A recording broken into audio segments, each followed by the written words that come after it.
오늘은 주현절 첫 주일입니다. 말 그대로 하자면은 주님께서 나타나신 날 이런 의미인데, 이 성탄절과 구별되는 이 주현절은 예수님에게서 드러난 그 신성, 예수님 안에서 삶에서 드러난 하나님의 뜻, 그것을 기리는 그런 의미를 지니고 있습니다.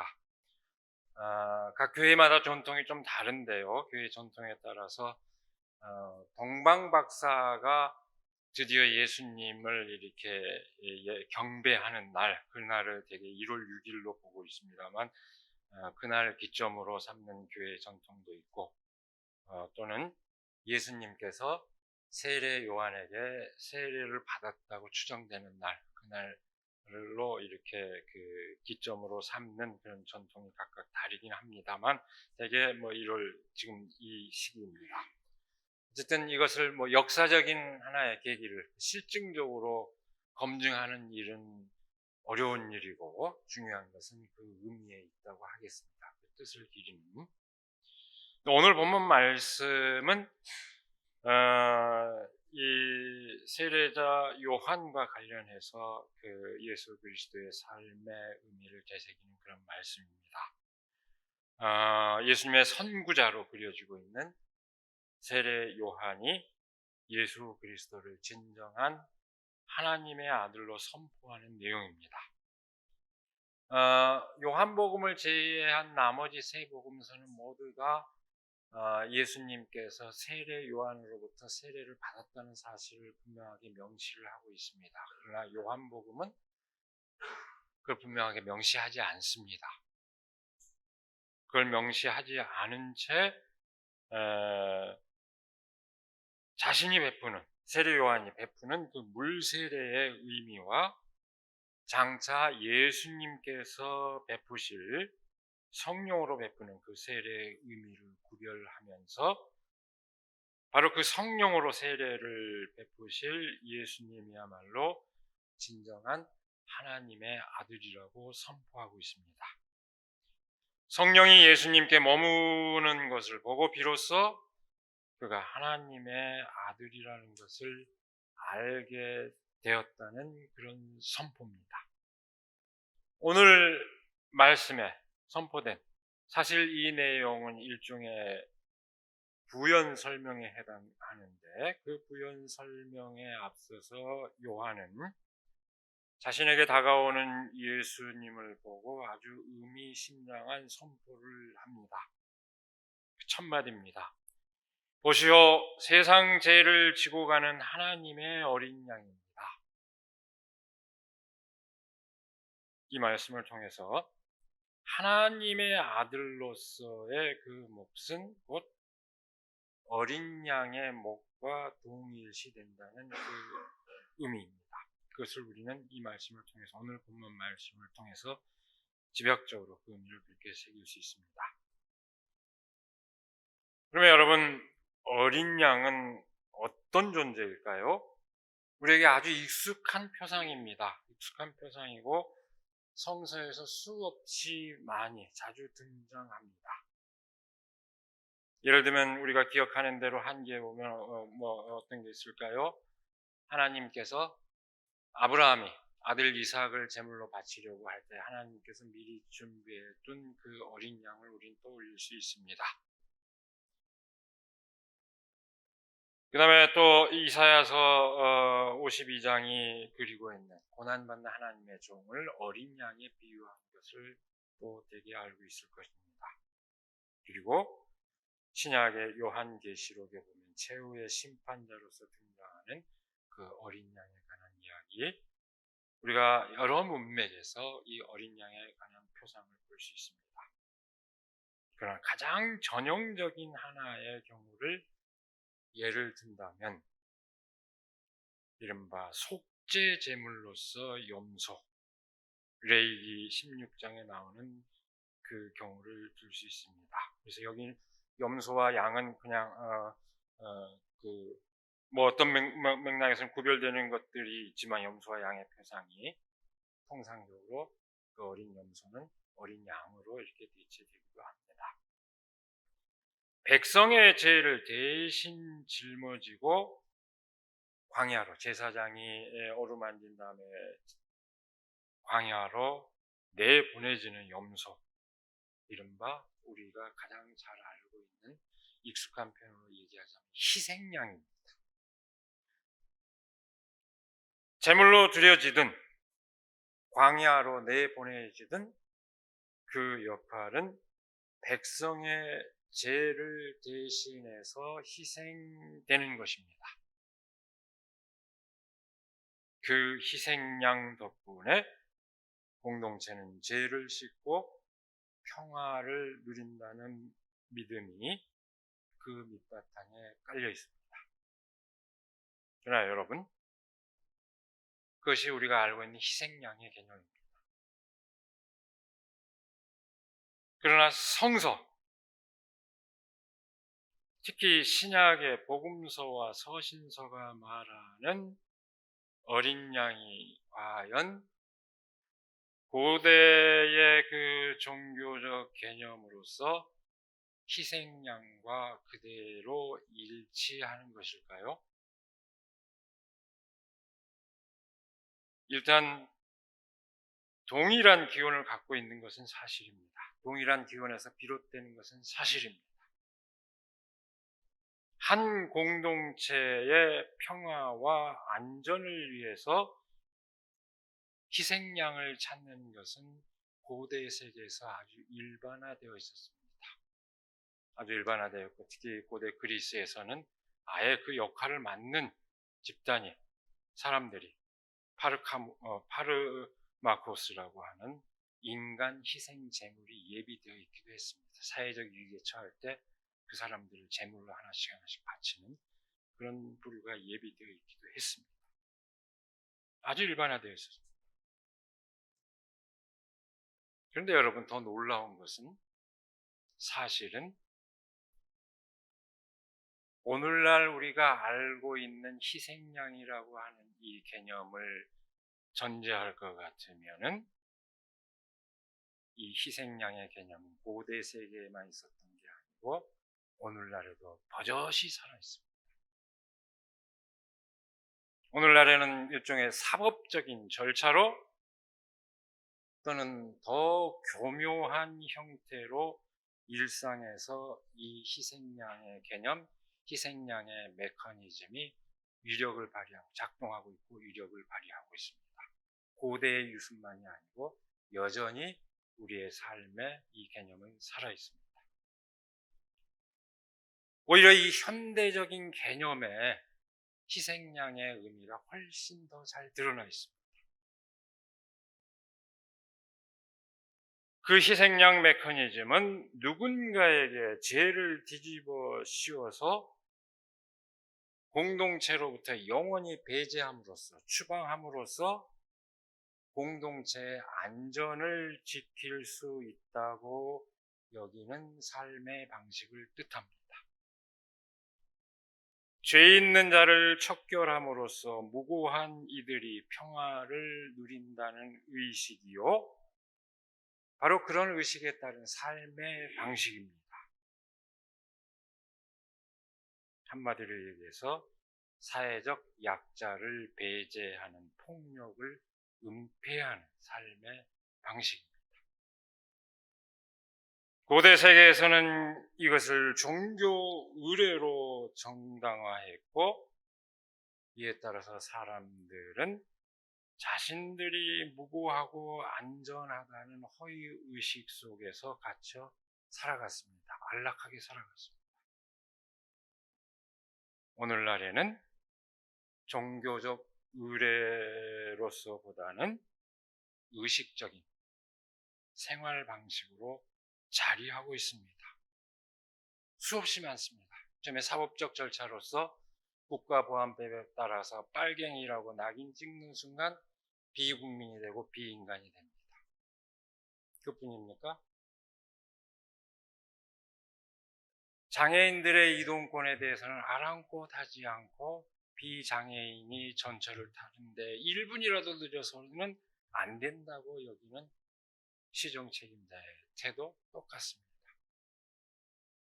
무시무시한 힘을 쥐고 있는 기득권 세력은 따로 있는데 애꿎은 노조를 두고 기득권 세력이라고 질타하는 국정 책임자의 의식도 똑같습니다.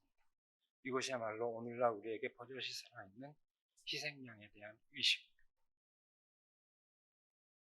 바로 이런 의미에서 희생양 개념은 떨쳐내지 않으면 안 되는 인간 사회의 고질적인 병폐입니다. 다시 한번 묻습니다. 성경, 특히 복음서와 서신서가 말하는, 성서가 말하는 이 어린 양이 그 끔찍한 희생양의 개념을 과연 그대로 이어받고 있을까요? 앞서 말했습니다만 광야로 내보내지는 염소 이야기는 확실히 그 고대의 종교적 관념을 그대로 반영하고 있습니다. 그러나 성경은 끊임없이 그 희생양 의식에 반하는 내용을 일관되게 전하고 있습니다. 증언하고 있습니다. 고대의 많은 신하들이 희생양의 추방을 정당한 것으로 여겼습니다.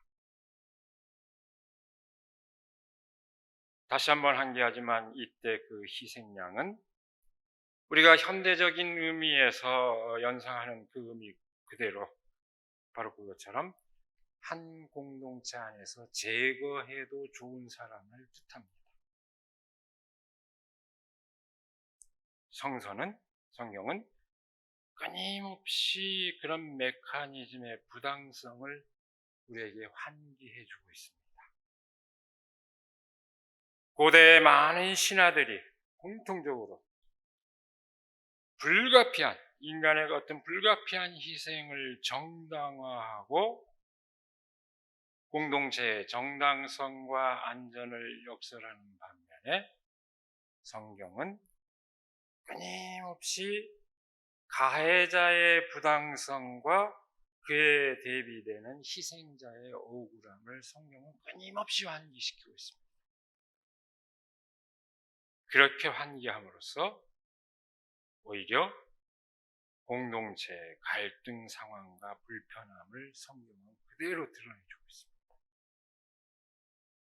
그것이 갖는 의미가 뭘까요? 그것은 종교적으로 은폐하거나 무마하지 말아라, 그런 허위의식에 빠지지 말아라. 오히려 그것을 넘어서 억울함을 만들어내는 삶 자체를 바꾸지 않으면 안 된다는 그런 뜻을 함축하고 있습니다. 성서가 그걸 끊임없이 드러내는 것은 그런 뜻을 갖고 있습니다. 여러분 몇 가지 예를 들어볼까요? 아브라함이 아들 이삭을 제물로 바치려 했다. 이건 아브라함의 믿음에 관한 이야기로만 우리가 알죠. 이거 어떤 문화인류학적인 맥락에서 우리가 조명할 것 같으면 그 이야기는 바치려 했는데 하나님께서 그 예비하신 어린 양으로 그 제물을 대신했다. 이 이야기는 단적으로 얘기하자면 인간 희생 제물을 종식시킨 그 사건으로서 의미를 지니고 있습니다. 잔인한 인간 희생 제물을 더 이상 해서는 안 된다고 하는 것을, 그 사건이 끝났다는 것을 나타냅니다.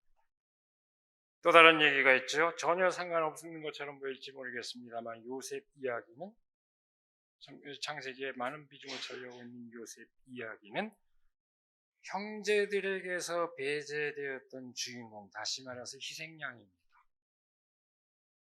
그 주인공이 거꾸로 화해를 이루고 공동체를 회복하는 그 진실을 전해주고 있습니다. 배제되었던 이가 공동체의 중심이 되는, 어찌 보면 예수님의 그 삶을 그대로 드러내주는 그런 이야기입니다.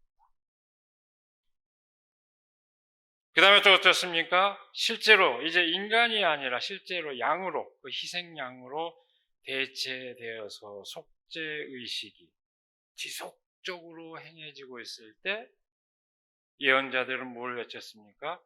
제사보다는 정의를 외쳤습니다. 희생제물을 통해서 공동체의 희생제의를 통해서 공동체의 불의를 감추어서는 안 되고 정말로 삶 가운데서 정의를 이루어야 한다는 그런 요청이었습니다. 예를 들면 한없이 많습니다. 여러분 시편을 보면은 아름다운 얘기로만 돼 있지 않습니다. 억울함을 호소하는 절절한 그런 내용들이 수탁에 깔려 있습니다. 그 시편 지에서 특히 욥기 이것은 가해자의 부당함과 희생자의 그에 대비된 희생자의 억울함을 아주 절절하게 호소합니다. 욥기의 결론을 통해서 우리가 알 수 있다시피 그 결론은 뭡니까? 그 희생자의 목소리는 하늘로 상달이 됩니다. 이것이 성경이 증언하는 내용입니다. 하나님께 전해집니다. 잊혀지는 것이 아니고 희생자의 목소리가 하나님께 전달됩니다. 아벨의 목소리도 하나님께 전해지죠? 수없이 많습니다. 마침내 성서의 예언은 그 희생양의 무고함을 선포하고 그 무고한 희생양의 고난에 진정한 구원의 길이 있다는 것을 선포합니다. 이사야서 52장에서 53장에 이어지는 말씀입니다. 한 대목을 한기하면 이렇습니다. 그는 굴욕을 당하고 고문을 당하였으나 아무 말도 하지 않았다. 마치 도살장으로 끌려가는 어린 양처럼 마치 털 깎는 사람 앞에서 잠잠한 암양처럼 끌려가기만 할 뿐 아무 말도 하지 않았다. 그가 체포되어 유죄 판결을 받았지만 그 세대 사람들 가운데서 어느 누가 그가 사람 사는 땅에서 격리된 것을 보고서 그것이 바로 형벌을 받아야 할 내 백성의 허물 때문이라고 생각하였느냐. 그는 폭력을 휘두르지도 않았고 거짓말도 하지 않았지만 사람들은 그에게 악한 사람과 함께 묻힐 무덤을 주었고 죽어서 부자와 함께 들어가게 하였다. 어린 양처럼 끌려가는 이의 고난을 보면서 저마다 스스로의 허물을 돌아보라는 얘기입니다. 줄여서 얘기하면 그런 겁니다.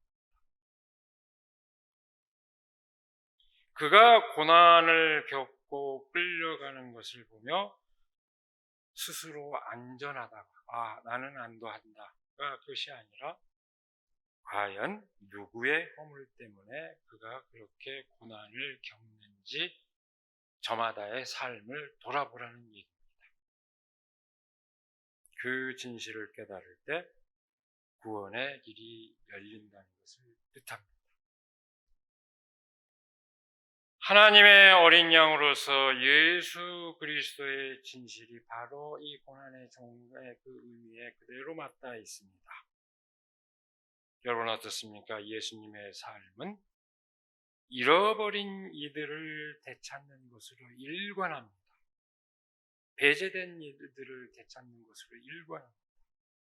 우리가 잘 아는 잃어버린 양 이야기가 있죠.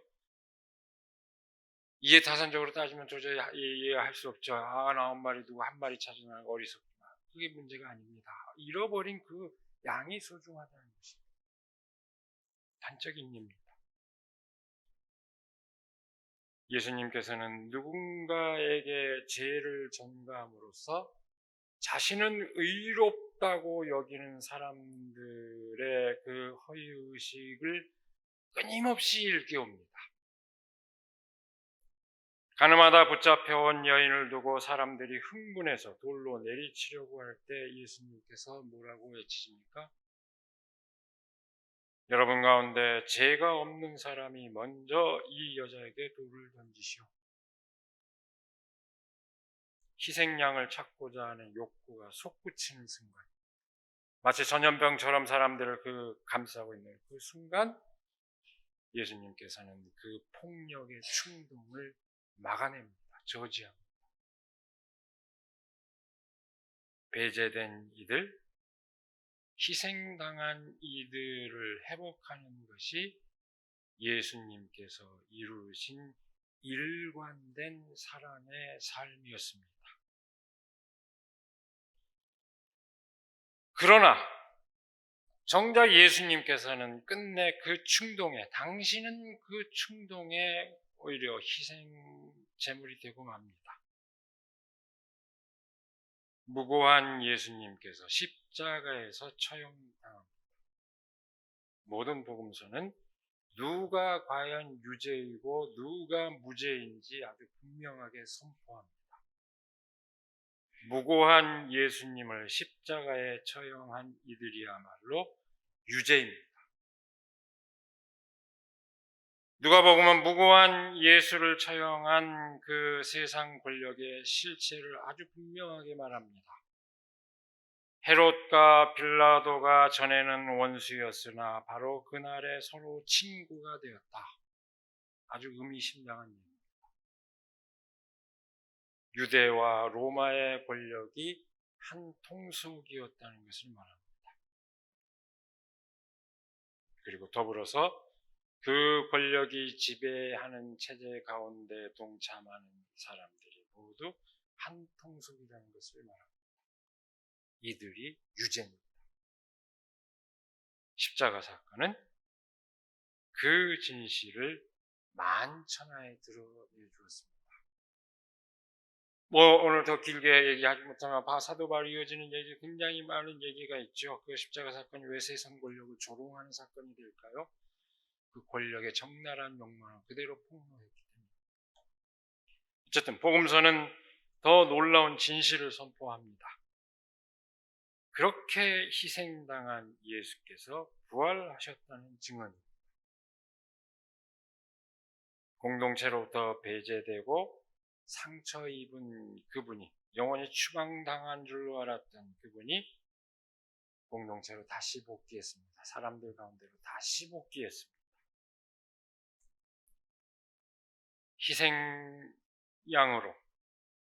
희생양을 만들므로써 안도하는 그 세계와는 다르게 그리스도인 공동체는 오히려 그렇게 희생양으로 배제되었던 이를 주님으로 모시고 하나님으로 모시는 새로운 공동체로 탄생했습니다. 십자가양은 명백히 희생양의 그 메커니즘을 드러내는 사태이지만 그 십자가 처형의 결과는 전혀 달랐습니다. 사람들은 희생양을 내보내고 안도하지만 우리 그리스도인 공동체는 그렇게 희생양으로 배제됐던 분이 다시 우리 가운데 삶 한복판으로 들어오시는 놀라운 사건으로 기결되었습니다. 십자가 사건이 구원의 도로서 의미를 지니는 것은 누군가를 희생함으로써 스스로 깨끗해질 수 있다는 믿음의 세계가, 그런 거짓 믿음의 세계가 비로소 끝났다는 데 있습니다. 여기에 십자가 사건의 진정한 의미가 있습니다. 더는 그와 같은 희생양이 있어서는 안 된다는 것을 만천하에 보여준데 구원의 도로서 십자가 사건의 의미가 있습니다. 그래서 사도 바울은 말합니다. 우리는 우리의 옛사람이 그리스도와 함께 십자가에 달려서 죽은 것이 제 몸을 멸하여서 우리가 다시는 죄의 노예가 되지 않게 하려는 것임을 압니다. 로마서 6장에서 이렇게 얘기합니다. 우리가 십자가에 달리신 예수 그리스도를 믿는 것은 당신을 십자가에 달아놓고 우리는 이제 안락하게 삽니다 하고 안도하는 것일 수 없습니다. 그것이 아닙니다. 정반대로 누군가를 희생양으로 삼아놓고 안락한 삶을 누리는 그 인간의 삶의 방식이 끝나야 한다는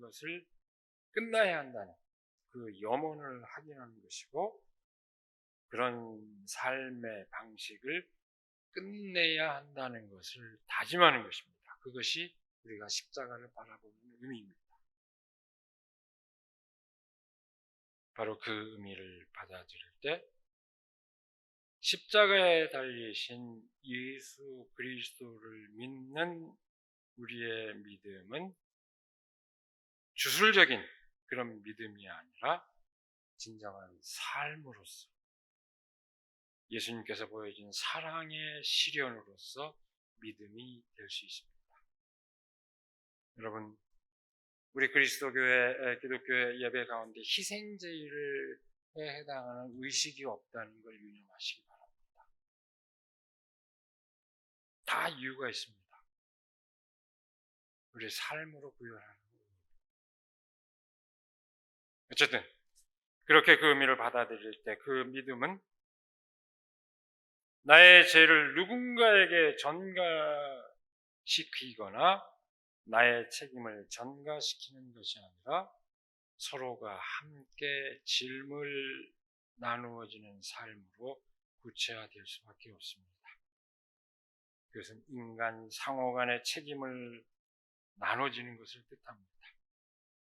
그러면서 믿음은 철저한 삶의 윤리로 구체화되지 않으면 안 됩니다.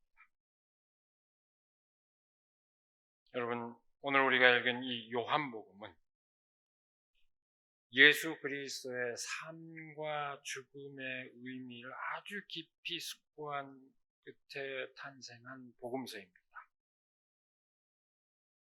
요한복음은 본문 말씀에서 세례자 요한의 입을 통해서 예수님을 하나님의 어린 양이자 동시에 성령과 함께하는 하나님의 아들로서 선포하고 있습니다.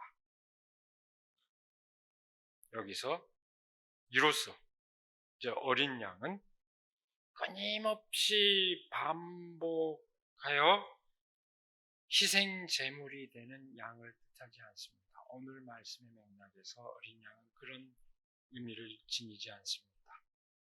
한마디로 얘기하면 그 희생양의 종결로서 마지막으로서 하나님의 어린 양입니다. 예수님은 그 희생양 메커니즘을 끝내버린 종결자에 해당합니다.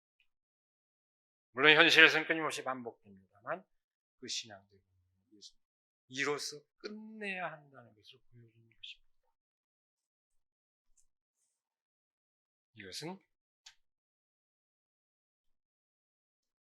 희생제일 또는 우리 전통적인 대성론적인 믿음 가운데 가려진 안일함을 넘어서 삶의 진실을 직시하도록 우리를 인도하고 그 가운데 진정한 삶을 누리도록 이끕니다. 여러분, 이 희생양 의식은 앞서 얘기한 것처럼 자신도 모르는 사이에 동참하고 있는 폭력적인 삶의 방식을 은폐할 뿐만 아니라 또 다른 한편으로는 분노와 원한의 감정을 일으키는 대상을 향해서 저항하기보다는 그것을 전가할 대상을 찾아서 분풀이하는 그런 삶의 방식까지 다 함축합니다. 무시무시한 그런 것뿐만이 아니라 항상 그 분풀이는 약자를 향했습니다. 여러분,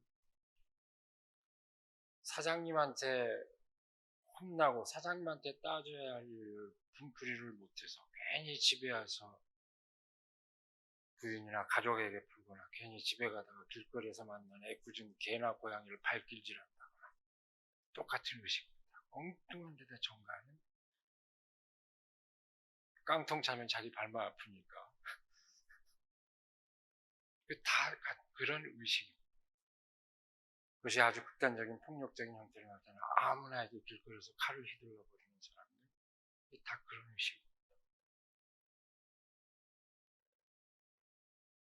단지 사랑을 이루셨을 뿐 그 어떤 죄에도 연루되지 않았는데도 바로 그 때문에 죽음에 이르렀다가 사람들 가운데 다시 사신 예수 그리스도를 믿는 것은 그 희생양을 필요로 하는 삶의 방식을 끝내는 것을 뜻합니다. 우리가 예수 그리스도를 믿을 때 바로 그 진실을 새기면서 진정한 삶을 누리기를 바랍니다. 삶에서는 끊임없이 희생양 메커니즘이 작동하고 우리의 진정한 삶을 방해하고 있습니다만은 우리의 그 진정한 삶을 그리스도의 삶을 따르는 그 삶을 방해하는 사회적, 정치적 그 모든 세력을 극복하고 우리 모두가 마땅한 삶을 정말로 아름답게 누리기를 그리고 그 삶을 위해서 함께 헌신하는 우리들이 되기를 지금 간절히 기원합니다. 기도하겠습니다. 우리에게 귀한 날을 허락하여 주시고 말씀의 의미를 다시금 새김으로써 우리의 삶을 가다듬게 하여 주시는 그 은혜를 감사드립니다. 예수 그리스도께서 이 세상 한가운데 오셔서 하나님의 아들로서 하나님의 진정한 어린 양으로서 그 몫을 감당하신 의미를 우리가 다시금 새기게 하여 주시옵소서. 끊임없이 누군가를 내침으로써 내 삶의 안전이 보장받을 수 있다고 생각하는 그런 허위의식에서 우리를 해방시켜 주시고 거꾸로 그렇게 배제되었지만 우리 가운데서 다시 되살아나신 예수 그리스도를 주님으로 모시는 그 삶의 의미를 우리가 다시금 되새기며 그 믿음 안에서 모든 사람이 함께 포용하고 함께 서로를 감싸는 사랑의 삶을 이룰 수 있도록 하나님 우리를 인도하여 주시옵소서. 우리 주 예수 그리스도의 이름으로 기도드리옵나이다. 아멘.